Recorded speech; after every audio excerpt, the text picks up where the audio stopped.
మీ personal interviews మరియు వ్యాపార ప్రకటనల కొరకు ఈ నెంబర్ని సంప్రదించండి. సరే, పెద్దలు వారు రాలేదు, వారి అనుభవంతో మాకేమైనా సూచనలు ఇస్తారని ఎదురు చూసిన, చీల్చి చెండాడతానంటే ఎందుకైనా మంచిదని బుల్లెట్ ప్రూఫ్ జాకెట్ కూడా తొడుక్కొని వచ్చినాం అధ్యక్ష. మా వెంకటరెడ్డి గారు అయితే 10 గంటలకు అసెంబ్లీ అని అంటే 9:30కే వచ్చి కూర్చున్నాడు, అదేందో చూద్దామని చెప్పి. ఒక సినిమాలో మీకు తెలుసు కదా అధ్యక్ష, నేను ఊరు బయట ఉన్న కొండనెత్తుతా మీరు రాండి అని సవాల్ ఇస్తుండే ఒక ఆయన. ఊరంతా వచ్చిందారే ఎట్లెత్తుతాడో చూద్దామని. ఇంకా పేల్వాన్ కూడా కొండ దగ్గరకు వచ్చిండు. వచ్చి మొత్తం జబ్బలు జరుచుకొని తొడలు కొట్టుకొని చెప్పిండట, మీరు అందరు కలిసి ఎత్తి నా మీద పెట్టుండి మోసి చూపిస్తా అని. గట్లనే ఉంది అధ్యక్ష వాళ్ళ చీల్చి చెండాడు కూడా. కాబట్టి దయచేసి ఇప్పటికైనా ప్రభుత్వం అధ్యక్ష, ఈ ప్రభుత్వం విధానపరమైన నిర్ణయాలు తీసుకుంటుంది. ఈ ప్రభుత్వం పాలసీలు తీసుకొస్తుంది. ఈ ప్రభుత్వం రైతు పాలసీ తీసుకొస్తుంది, అంటే వ్యవసాయ పాలసీ తీసుకొస్తుంది. ఈ ప్రభుత్వం స్పోర్ట్స్ పాలసీ తీసుకొస్తుంది. ఈ ప్రభుత్వం ఆర్టిఫిషియల్ ఇంటెలిజెన్స్కు సంబంధించిన పాలసీ తీసుకొస్తుంది. ఐటీ అండ్ ఇండస్ట్రీస్ పాలసీ తీసుకొస్తుంది ప్రభుత్వము. ఎనర్జీ పాలసీ తీసుకొస్తుంది ప్రభుత్వము. మేము తీసుకొచ్చే పాలసీలల్లా మీరు సలహాలు సూచనలు ఇవ్వండి. ధరణి మీద కూడా మేము పాలసీ తీసుకొస్తాం. ఇవాళనో రేపు మా రెవెన్యూ శాఖ మంత్రి గారు ఇప్పటి వరకు చేసిన ఎక్సర్సైజ్ అంతా ధరణి రిలేటెడ్ కూడా, దానికి సంబంధించి ఏమేమి విషయాలు పాలసీ మేము తీసుకురావాలనుకుంటున్నాం తప్పకుండా మా మంత్రి గారు చెప్తారు. వారు కూడా ఏమైనా సలహాలు సూచనల అనుభవం ఉంటే వారిని ఉపయోగించాల్సిందిగా 2 గంటలు తీసుకున్నారు అధ్యక్ష. 2 గంటలు సరిగ్గా 2 గంటలు మాట్లాడినారు. 2 గంటలల్లా ప్రతి విషయం రాజకీయ కోణంలో విషం జిమ్ముడు తప్ప రాష్ట్ర ప్రయోజనాల కోసం వారు ఏమైనా సూచన చేసిండ్రా? ఇట్లా ఉంటే ప్రజలు అక్కడ కూడా ఉండనియరు అధ్యక్ష. కాబట్టి ఇప్పటికైనా ఏమైనా సూచనలు చేస్తే తప్పకుండా, ఎందుకనంటే వాళ్ళు 10 years ప్రభుత్వంలో ఉన్నారు. తెలంగాణ స్థితిగతులు ఆర్థిక వనరులు వాళ్ళకి తెలుసు కాబట్టి డెఫినెట్గా వాళ్ళ ఎక్స్పీరియన్స్ నుంచి రాష్ట్రానికి ఏదైనా ప్రయోజనం ఉంటే డెఫినెట్గా తీసుకుంటాము. చివరిగా ఒకటే ఉదాహరణ, 95 నుంచి 2004 వరకు చంద్రబాబు నాయుడు గారు కొన్ని విధానాలు తీసుకొచ్చిండు. 2004లో కాంగ్రెస్ పార్టీ అధికారంలోకి వచ్చిన తర్వాత చంద్రబాబు నాయుడు గారి మీద కోపంతోనో ఇంకొకరి మీద కోపంతోనో ఆ విధానాలని మార్చలేదు అధ్యక్ష.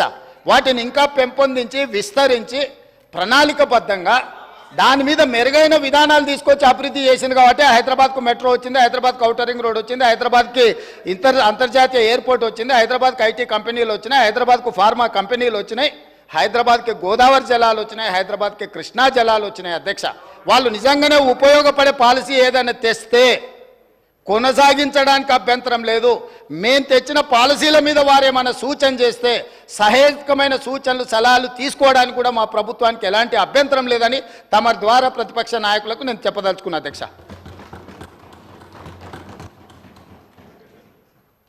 I thank the Honorable Chief Minister for his intervention, sir. చాలా విషయాలు చెప్పారు, ధన్యవాదాలు సార్. గౌరవ ముఖ్యమంత్రి గారికి నేను అనేది ఒకటే సార్, మీరు పాలసీలు తెస్తామన్నారు. ఇప్పటివరకు అయితే తెచ్చిన పాలసీ అయితే ఇది లేదు. మీకు ఇప్పటివరకు ఏ పాలసీ లేదు. జలసీ తప్ప కేసీఆర్ అంటే ఏ పాలసీ లేదు మీకు. అది మీ ప్రారంభం, మేము చేయగలిగింది ఏం లేదు అధ్యక్ష. వారే అన్నారు అధ్యక్ష ఇది ముఖ్యమంత్రి గారి స్టేట్మెంటు పత్రికల్లో వచ్చింది, నేను వారికి పంపిస్తాను, దయచేసి చూసుకోండి. మహేశ్వరం వెళ్ళినప్పుడు ఏం చెప్పారు? New York like city to be developed at Maheshwaram. ఇది నేను చెప్పలేదు, ఇది ముఖ్యమంత్రి గారు చెప్పినట్టుగా పత్రికల్లో వచ్చింది. తప్పైతే ముఖ్యమంత్రి గారిని చెప్పమానండి. ఇది రెండోది చెప్పారు అధ్యక్ష, Thames like make over for Musi. ఇది చెప్పారు, అంటే లండన్ని మూసీ కాడ కడతాము, మహేశ్వరం కాడ న్యూయార్క్ కడతామని వారు చెప్పారు, చూసుకోండి. రెండోది అధ్యక్ష, వారు కొన్ని ప్రశ్నలు అడిగారు. ఆర్టిఫిషియల్ ఇంటెలిజెన్స్ అన్నారు. సరే, ఎవరి ఇంటెలిజెన్స్ ఏంటో ప్రజలు తెలుస్తారు, మాకేం బాధ లేదు. మేము కొంత చదువుకుని వచ్చినాం అధ్యక్ష. మా నాన్నగారు చదివిచ్చారు. నేను 2 మాస్టర్ డిగ్రీలు చేసిన. పూణేలో రాహుల్ గాంధీని అంటున్నారా, ఎవరిని అంటున్నారు? సరే, పూణేలో నేను మాస్టర్స్ చేసిన బయోటెక్నాలజీలో. తర్వాత న్యూయార్క్ ఎంబీఏ చదువుకున్నా. అంతో ఇంత చదువుకున్నా, ఉద్యోగం చేసిన. గుంటూరులో కూడా ఇంటర్మీడియట్ చదువుకున్నా. సరే, నేను అంతటా చదివినా. సరే, నేను చదువుకున్నా, సర్టిఫికెట్లు చూపెట్టే పరిస్థితి నాకు ఉంది. వాళ్ళు ఎక్కడ చదువుకున్నారో తెలియదు, ఏం చదువుకున్నారో తెలియదు. నేను మాత్రం చదువుకున్నా, కష్టపడ్డా, ఉద్యోగం సంపాదించుకున్నా. అదే ఉద్యోగం ఇది ఇండియాకి వచ్చినా. మరి నాకు ఇంటెలిజెన్స్ ఉందా లేదా అంటే నేను పోటీ పరీక్షలు రాసిన, జీవితంలో ఇంటర్వ్యూలు అటెండ్ అయినా. మరి ముఖ్యమంత్రి గారి గతం ఏందో నాకు తెలియదు, రకరకాలుగా చెప్తుంటారు కానీ నాకు గతం తెలియదు. నేను అనేది ఒకటే, అధ్యక్ష ఎవరి ఇంటెలిజెన్స్ ఏందో వారు ఇప్పుడు ఏం మాట్లాడినరో నేనేం మాట్లాడినరో మీరు కూడా విన్నారు. నేను వారిని ఏం అనను సార్, ఎందుకంటే వారు ఎలా అదృష్టం, రేవంత్ రెడ్డి గారు వారు అదృష్టవంతులు, కష్టపడ్డారు. నేను I say this with utmost sincere, Revanth I say this with utmost sincerity. ఒక్క నిమిషం ఆపండి బ్రదర్, ఇట్లా అరే I'm saying something nice about him, listen. See అయ్యా మీకు తెలియదు, ఆగండి ఆగండి. అధ్యక్ష నాకు రేవంత్ రెడ్డి గారు దాదాపుగా 20 ఏళ్ళ నుంచి తెలుసు, ఒక 18 ఏళ్ళ నుంచి తెలుసు, 2006-07 నుంచి అంతకంటే ముందు నుంచి కూడా తెలుసు, పరిచయం, మిత్రుడు. మేము కలిసి ఇదే హౌస్లో శాసనసభ్యులుగా కూడా ఉన్నాం, చాలాసార్లు బయట కూడా మాట్లాడుకున్నాం, చాలా సందర్భాల్లో కలిసి మాట్లాడుకున్నాం, ఫ్రెండ్లీగానే ఉండేటోళ్ళం. సరే లాస్ట్ 10 ఇయర్స్లో చెడింది అది వేరే విషయం అనుకోండి. అధ్యక్ష I wish my friend luck, ఎందుకంటే చిన్న వయసులో మీరు సీఎం అయిన రేవంత్, ఐ కంగ్రాచులేట్ యూ, ఎందుకంటే కష్టపడ్డారు, దక్కా మొక్కిలు తిని మొత్తానికి తప్పే ఉంది బ్రదర్, ఆయనకు లేని అభ్యంతరం మీకెందుకు. సరే రేవంత్ రెడ్డి గారు అరే కుసో స్వామి ఎందుకు దీనికి, I use to call him Revanth only, what is your problem. సరే ఓకే, రేవంత్ రెడ్డి గారు మీ వాళ్ళకి బాధ అవుతున్నట్టుంది, కుసో. అధ్యక్ష సభానాయకుడిని ఆయనకు లేని బాధ మీకెందుకు స్వామి. అధ్యక్ష రేవంత్ రెడ్డి గారికి అరే నేనేమన్నా భయ్, అరే నేనేమన్నా అసలు. Okay I withdraw my word కూర్చోండి, I withdraw my word sir. ఏకవచనంతో వారిని సంబోధించినందుకు బాధ కలిగితే ఐ విత్డ్రా మై వర్డ్. బాధ కాదు కేటీఆర్ గారు సభానాయకుడిని ఏకవచనంతో వాడొద్దనేది సాంప్రదాయం మీకు కూడా తెలుసు, ఎందుకంటే మీరు సీనియర్ శాసనసభ్యులు, మీరు అది విత్డ్రా చేసుకున్నారు, సంతోషం. ప్లీజ్ కూర్చోండి సార్. స్పీకర్ సార్ వారిలాగా నేనేం ఇట్లా అనలేదు అట్లాంటి పనులు ఏం చేయలేదు. నేనేమంటున్నా అంటే అగౌరవంగా నేను మాట్లాడలేదు. I have the composure and dignity to address the honorable chief minister as chief minister.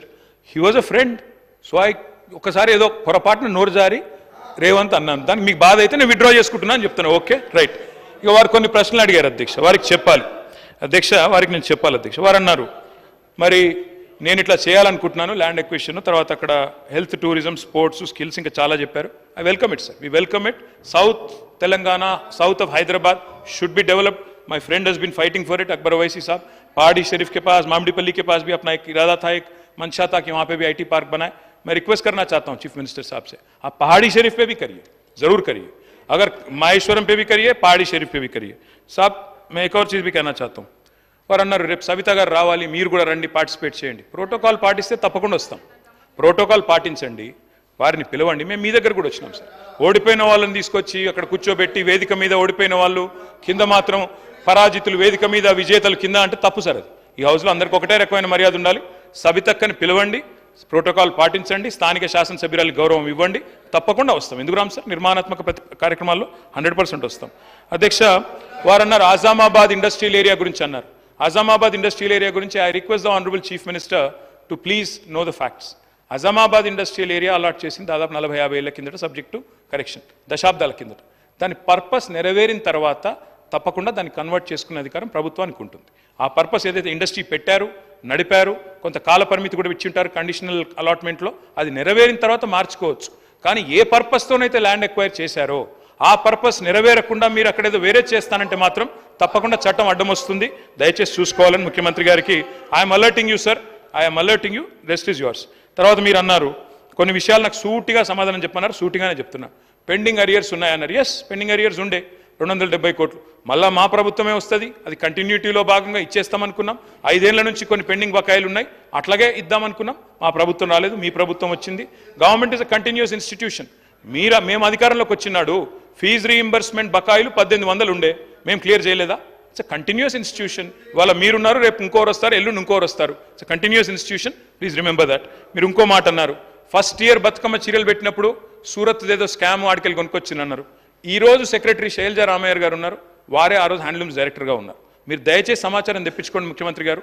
మీరు అక్కడ ఎవరో స్థానికంగా పొలిటికల్గా ఏదో మా మీద దుగ్ధం ఉన్న వాళ్ళు ఏదో చెప్తే దయచేసి నమ్మి మోసపోకండి. Please get the facts. నేను ఒకటే రిక్వెస్ట్ చేస్తా ఉన్నా.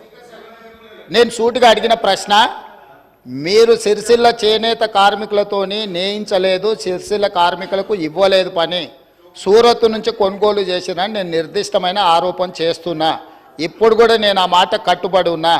ఈరోజు ఎక్కడైతే సూరత్ నుంచి కొనుగోలు చేసిండ్రో వాటన్నిటిని కూడా నేను నిరూపిస్తాను. వారు సూరత్ నుంచి కొన్నరా లేదా సమాధానం చెప్పకుండా ఒక అధికారి పేరుని ఇక్కడ వారు, ఎందుకంటే అధికారుల పేర్లు ప్రస్తావిస్తే అధికారులు సభలోకి వచ్చి మాట్లాడలేరు అధ్యక్ష. అధికారుల పేర్లు తీసుకోవాలన్నా తీసుకోకూడదా, తీసుకోవాలంటే స్పీకర్ అనుమతి ముందస్తుగా తీసుకోవాలన్నా లేదా, ఈ అంశాలన్నీ గొప్ప గొప్ప చదువులు చదువుకున్న ఆయనకు మరి తెలుసో తెలియదో నాకు తెలియదు. నేనైతే కొండారెడ్డిపల్లిలో చదువుకున్నా, తాండ్రలో చదువుకున్నా, వనపర్తిలో చదువుకున్నా, హైదరాబాద్లో చదువుకున్నా, అన్ని గవర్నమెంట్ స్కూళ్ళలో చదువుకున్నా అధ్యక్ష. నేను జడ్పీహెచ్ఎస్లో చదువుకున్నా. నేను గుంటూరు పోలేదు, నేనేమో జ్ఞానం కోసం పక్క రాష్ట్రాలకు పోయి చదువుకోలే.